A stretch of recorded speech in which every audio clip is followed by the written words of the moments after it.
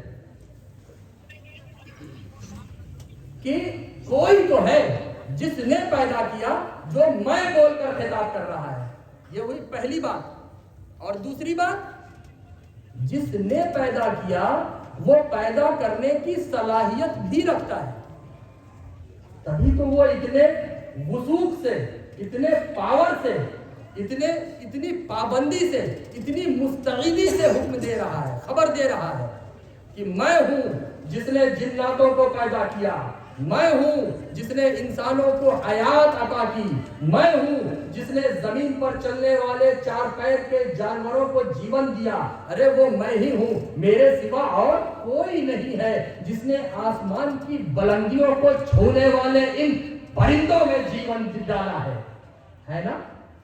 تو یہ 2 باتیں نکل کر سامنے آئی، تو پتہ کیا چلا کہ خدا نے انسان کو پیدا کیا اور انسان نے اپنی نسلوں کو پیدا کیا، آگے بڑھایا۔ میں ایک سوال کی طرف آپ کو لے جانا چاہ رہا ہوں، یہ ایک تمہید باندھ رہا ہوں ایک سوال کی عزیزان اسلام۔ میری گزارش ہے کہ بہت مستعدی سے حضور قلب کے ساتھ اس سوال کو آپ سماعت کریں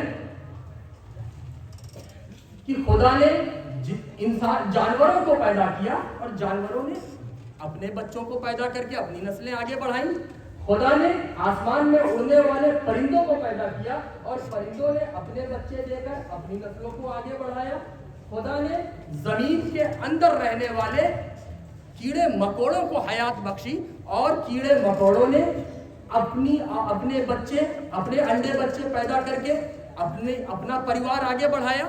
بات صحیح ہے نا؟ بات سمجھ میں آ رہی ہے نا؟ عقل سے قریب ہے نا میری گفتگو؟ تو عزیزان اسلام، اب یہاں ایک سوال کھڑا ہوتا ہے کہ خدا نے انسان کو پیدا کیا اور انسان نے اپنے بچوں کو، اپنی نسلوں کو، اپنا پریوار پیدا کیا، تو پیدا خدا بھی کر رہا ہے اور پیدا انسان بھی کر رہا ہے. پیدا خدا بھی کر رہا ہے اور پیدا جانور بھی کر رہا ہے. پیدا خدا بھی کر رہا ہے اور پیدا آسمان کی بلندیوں سے گفتگو کرنے والے یہ پرندے بھی کر رہے ہیں. تو پتہ کیا چلا، معلوم کیا ہوا، نتیجہ کیا نکلا، سوال ابھر کر کیا آیا کہ خدا نے بھی پیدا کیا اور انسان نے بھی پیدا کیا. تب تو پیدا کرنے کے اعتبار سے خدا اور انسان برابر ہوئے. یہ سوال اٹھ رہا ہے.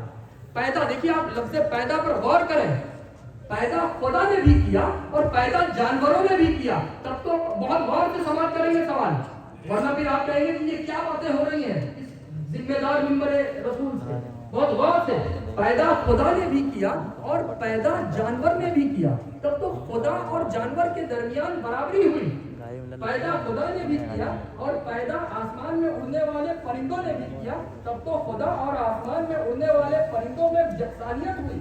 پیدا خدا نے بھی کیا اور پیدا زمین کے اندر رہنے والے کیڑے مکوڑوں نے بھی کیا، حیوان مختلف نے بھی کیا، دابۃ الارض نے بھی کیا. تب تو خدا اور ان سب کے درمیان مشابہہ برابری ہوئی. تو جب ہم بندوں کی طرف سے یہ سوال اٹھتا ہے تو رسول کی رسالت یہ جواب دیتی ہوئی نظر آتی ہے کہ اے انسان، تو کتنا احمق ہے. ارے تو یہ کیسے سوچ سکتا ہے کہ تیرے پیدا کرنے اور خدا کے پیدا کرنے میں برابری ہو سکتی ہے؟ ارے احمق، ارے کم عقل، تیرا پیدا کرنا اور ہے، خدا کا پیدا کرنا اور ہے. انسان بولا وہ کیسے؟ رسول کی رسالت نے آگے بڑھ کر جواب دیا، ارے احمق انسان، اپنے ذہن کے دریچوں کو کھول اور غور کر. جب تو پیدا کرتا ہے تو تیرے پیدا کرنے میں ماں باپ کی ضرورت ہوتی ہے، لیکن میرے وحدہ لا شریک کی قدرت تو دیکھ. جب وہ پیدا کرنے پر آتا ہے تو اس نے نبی آدم کو بنا ماں باپ کے پیدا کر دیا. نعرے تکبیر، نعرے رسالت، فیضان حضور شیخ الاسلام، انتخاب حضور شیخ الاسلام، فرزند حضور شیخ الاسلام، جشن سید، جشن سید. اے انسان، تو یہ کیسے سوچ سکتا ہے کہ تیرے پیدا کرنے اور خدا کے پیدا کرنے میں برابری ہو سکتی ہے؟ ارے احمق، تیرا پیدا کرنا اور ہے، خدا کا پیدا کرنا اور ہے. انسان نے پھر سوال کیا، وہ کیسے؟ رسول کی رسالت نے پھر آگے بڑھ کر جواب دیا، اے احمق، جب تو پیدا کرتا ہے تو تیرے پیدا کرنے میں ماں باپ میں سے کوئی ایک نہ ہو تو تو بچہ نہیں پیدا کر سکتا. لیکن میرے رب کعبہ کی قدرت تو دیکھ، جب وہ پیدا کرنے پر آتا ہے تو میرے رب کعبہ نے نبی عیسیٰ کو مریم کے پیٹ سے بنا باپ کے پیدا کر دیا. سبحان اللہ، سبحان اللہ، کیا کہنا. بہت اے انسان، تو یہ کیسے کہہ سکتا ہے کہ تیرے پیدا کرنے اور خدا کے پیدا کرنے میں مماثلت ہو سکتی ہے، برابری ہو سکتی ہے، یکسانیت ہو سکتی ہے، یکجائی ہو سکتی ہے؟ ارے احمق، تیرا پیدا کرنا اور ہے، خدا کا پیدا کرنا اور ہے. انسان نے کہا وہ کیسے؟ رسول کی رسالت دوبارہ آگے آئی اور رسول کی رسالت نے جواب دیا، ارے احمق، جب تو پیدا کرتا ہے تو تیرے پیدا کرنے کا ایک ضابطہ ہوتا ہے، تیرے پیدا کرنے کا ایک پروسیس ہوتا ہے، ایک نظام ہوتا ہے، ایک اصول ہوتا ہے. تو 8 سے 9 مہینے میں بچہ پیدا کرتا ہے، لیکن میرے خدا کی قدرت کو دیکھ. میرا خدا جب کسی چیز کو وجود دینے پر آتا ہے تو بولتا ہے اے چیز تو ہو جا، وہ چیز پل بھر میں ہو کر تیار ہو جاتی ہے. سبحان اللہ، سبحان اللہ، واہ واہ واہ. اذا اراد شيئا ان يقول له كن فيكون. اللہ جب ارادہ کرتا ہے کسی چیز کا تو حکم دیتا ہے کہ اے چیز تو ہو جا، وہ چیز بن کر تیار ہو جاتی ہے. تو پتہ کیا چلا، معلوم کیا ہوا کہ انسان کا پیدا کرنا اور ہے، خدا کا پیدا کرنا اور ہے. کیا ذرے کو آفتاب سے نسبت ہو سکتی ہے؟ کبھی نہیں ہو سکتی۔ کیا پانی کی ایک بوند کو پورے سمندر کے پانی سے برابری ہو سکتی ہے؟ کبھی نہیں ہو سکتی۔ کیا آگ کی ایک لپٹ پورے آگ کے وجود کے برابر ہو سکتی ہے؟ ہرگز نہیں ہو سکتی۔ کیا ریگستان کی ایک مٹھی ریت پورے ریگستان کے ریت کے برابر ہو سکتی ہے؟ ہرگز نہیں ہو سکتی۔ کیا جنگل کا ایک پیڑ پورے جنگل کے پیڑ کے مقابل میں آ سکتا ہے؟ ہرگز نہیں آ سکتا۔ پتہ کیا چلا؟ معلوم کیا ہوا کہ ذرے کو آفتاب سے مقابلہ اور برابری ہو ہی نہیں سکتی۔ لہذا اے انسان، تو بندہ ہے، بندہ بن کر رہے، بندہ نواز بننے کی کوشش مت کر۔ تو انسان ہے، انسان بن کر رہے، رحمان بننے کی کوشش مت کرنا، ورنہ انسانوں کی شکل میں رحمان بننے کا خمار تو نمرود کو بھی چڑھا تھا، اس کا کیا حشر ہوا ہم جانتے ہیں۔ تو انسان ہے، انسان بن کر رہنا، رحمان بننے کی کوشش مت کرنا، ورنہ انسانوں کی شکل میں خدائی کا دعویٰ تو فرعون نے بھی کیا تھا، اس کا کیا انجام ہوا ہم بخوبی جانتے ہیں۔ انسانوں کی شکل میں دنیاوی خوبصورتی کو جنت کا نام تو شداد بھی دینے چلا تھا، اس کا اور اس کی جنت کا کیا حشر ہوا ہم بخوبی جانتے ہیں۔ تو پتہ کیا چلا؟ معلوم کیا ہوا کہ ذرے کو آفتاب سے کوئی مناسبت نہیں، کوئی مقابلہ نہیں، کوئی برابری نہیں۔ لہذا اے انسان، تو انسان ہے، انسان بن کر رہ، رحمان بننے کی کوشش مت کرنا۔ تو بندہ ہے، بندہ بن کر رہ، بندہ نواز بننے کو مت سوچنا، ورنہ تیرا بھی حشر اسی عبرتناک واقعے جو حشر نمرود اور فرعون اور شداد کا ہوا، وہی حشر تیرا بھی ہوگا۔ تو عزیزان ملت اسلامیہ، یہ جو گفتگو کا سلسلہ چل رہا ہے، پیدا کرنا، وجود دینا، جو اتنی دیر سے گفتگو ہو رہی ہے کہ پیدا کرنا، وجود دینا، یہ بھی دو طرح کا ہوتا ہے۔ ایک حقیقی وجود دینا اور دوسرا ظاہری وجود عطا کرنا دینا، ہے نا؟ مثال کے طور پر حقیقی وجود یہ خاص ہے صرف اور صرف خدا کی ذات کے ساتھ۔ حقیقت میں صرف خدا ہی کی یہ شان ہے، یہ قدرت ہے، یہ طاقت ہے کہ وہ کسی کو وجود دے سکتا ہے، بخش سکتا ہے، عطا کر سکتا ہے نا؟ اور ظاہری طور پر خدا وسیلہ بناتا ہے۔ اگر مثال کے طور پر کسی انسان کے گھر میں بچہ پیدا ہوا تو خدا نے اس پیدا ہونے والے بچے کے ماں باپ کو ظاہری ذریعہ بنایا اس بچے کو وجود دینے کا۔ بات صحیح ہے نا؟ اگر کسی جانور کے گھر میں بچہ پیدا ہوا تو حقیقت میں وجود تو خدا ہی نے عطا کیا، لیکن خدا نے اس جانور کے ماں باپ کو وسیلہ بنایا، ظاہری وسیلہ بنایا اس بچے کو وجود دینے کا، ہے نا؟ تو پتہ کیا چلا؟ معلوم کیا ہوا کہ حقیقی وجود یہ صرف اور صرف شان ہے خدا کی، خدا ہی حقیقی وجود دے سکتا ہے، اور ظاہری وجود یہ خدا دلواتا ہے۔ جانور کے گھر تو جانور سے، جنات کے گھر بچہ ہوا تو جنات سے دلوائے گا، چوپایوں کے گھر ہوا تو ان سے دلوائے گا، انسان کے گھر ہوا تو انسان سے دلوائے گا۔ ٹھیک؟ اب یہ تو مختصر سے وقت میں، چونکہ آگے ابھی ہمیں اور آپ کو ایک خطاب اور سماعت کرنا ہے، ہم نے مختصر سے وقت میں ابھی تک آیت کریمہ کا ایک پہلو سمجھا ہے۔ اپنی گفتگو کو میں ذرا سمیٹ رہا ہوں، ورنہ آیت کریمہ کے اسی حصے پر مزید ابھی گفتگو کی جا سکتی ہے، لیکن دامن وقت تنگ ہے اور آگے ایک خطاب اور اشرف الشعراء کی سریلی آواز دوبارہ ہمارے کانوں تک پہنچے، اس کے لیے مجھے اپنی گفتگو کو سمیٹ کر بڑی تیزی سے آگے بڑھنا ہوگا۔ تو یہ آیت کریمہ کا ایک پہلو ہوا کہ جو دو خبر تھی اس میں سے ایک خبر کہ زندگی کے تعلق سے. اب آیت کریمہ کا دوسرا پہلو مقصد کے تعلق سے کہ زندگی کا مقصد کیا ہے. اگر زندگی ہے تو اس کا مقصد کیا ہے, اگر جیون ہے تو اس کا کارن کیا ہے, اگر لائف ہے تو اس کا ریزن کیا ہے, اگر حیات ہے تو اس کی وجہ کیا ہے.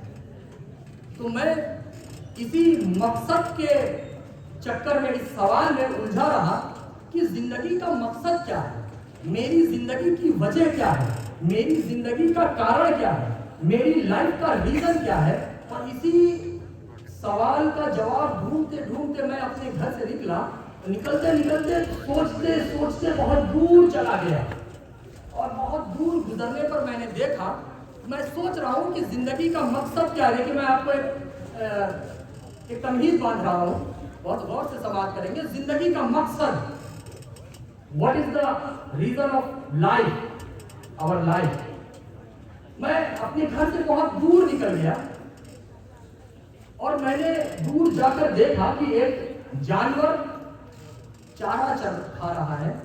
تو اس چارہ کھاتے ہوئے جانور سے میں نے پوچھا کہ اے جانور, میں بہت پریشان ہوں, اپنی زندگی کا مقصد جاننا چاہتا ہوں, تو مجھے میری زندگی کا مقصد بتا دے. اس جانور نے کہا تو دیکھتا نہیں ہے میں اپنا کھانا کھا رہا ہوں, میں اپنے مقصد میں لگا ہوا ہوں, تو مجھے میرے مقصد سے ہٹا کر اپنا مقصد پوچھنے پر بیٹھا ہے. تجھے تیرا مقصد جاننا ہے, جا کر قرآن سے پوچھ.